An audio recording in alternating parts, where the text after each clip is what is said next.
মই অজিত দাস, এডি ব্লকলৈ স্বাগতম সকলোকে। আজি আহিছোঁ আমি উত্তৰ কমলাবাৰী সত্ৰলৈ, মাজুলীত। আপোনালোকক দেখুৱাম তাৰে পৰিৱেশটো কেনেকুৱা। এয়া হৈছে বাহিৰৰ পৰিৱেশ। আৰু এইপিনে এইটো ঘৰটো দেখিছে যে যাত্ৰী থকা ঘৰ হয়। এইটো যাত্ৰী আহিলে ইয়াত থাকিব পাৰে। ৰাতি ধুনীয়া পৰিৱেশ হয়। আৰু ইয়াৰ সন্মুখৰ পৰিৱেশ কমলবাৰী সত্ৰখনৰ। আৰু আমি এনেকৈ নাম লৈ গৈছিলোঁ।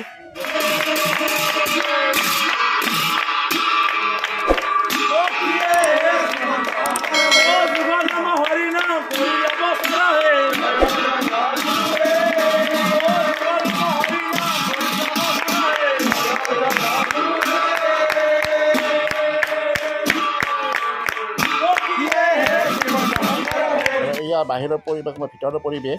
আমি এনেকৈ চাকি জ্বলাইছিলোঁ। ভিতৰকৈ পৰিৱেশটো ভালে লাগিছে যাই, বহুতেই ভাল লাগে যাই। মনটো সঁচাকৈ পবিত্ৰ লাগে মাজুলীলৈ গ'লে। আৰু এনেকৈ আমি আশীৰ্বাদ লৈছিলোঁ দুইজনৰ ওচৰত। চাওকচোন কি ধুনীয়াটো পৰিৱেশটো।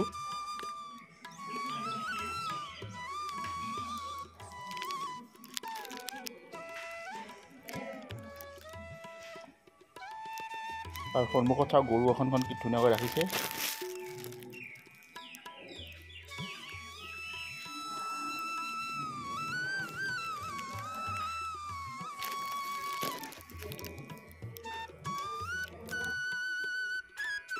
আৰু এইটো বাহিৰৰ পৰিৱেশ। চাওকচোন কি সুন্দৰ পৰিৱেশ। আৰু এইপিনে চাওক কি ধুনীয়া। ভকতবিলাক আহি বাপবিলাক আহি তাতে মিটিং কৰিব পাৰে। কি ধুনীয়াকৈ দেখিছে চাওকচোন, কি ধুনীয়াকৈ দেখিছে, কি ধুনীয়াকৈ ৰাখিছে চাওক পৰিৱেশটো। এইখন মঞ্চ, এইবিলাক চাওকচোন কি ধুনীয়া। বাহিৰৰ পৰিৱেশটো এইটো হ'ল এনেকুৱা। আমি যিহেতু বৰপেটাৰ পৰা বহুতে গৈছিলোঁ চাবলৈ। এই সত্ৰখন পূৰা দেখিছোঁ আপোনালোকক। এইখন সত্ৰৰ পৰিৱেশটো।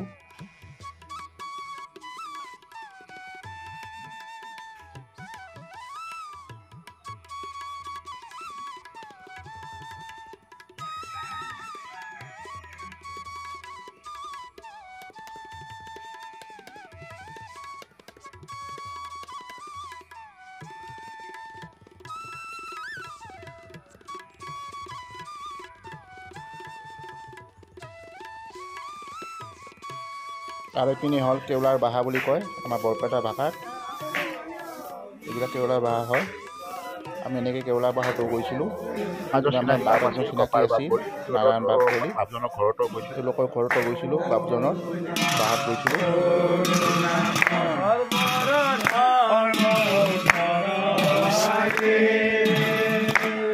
আৰু এনেকৈ আমাৰ বাপজনৰ ঘৰত ভিতৰে বহিবলৈ দিছিল। আমাক জলপান খাবলৈ দিছিল ইয়াত বাপজনে।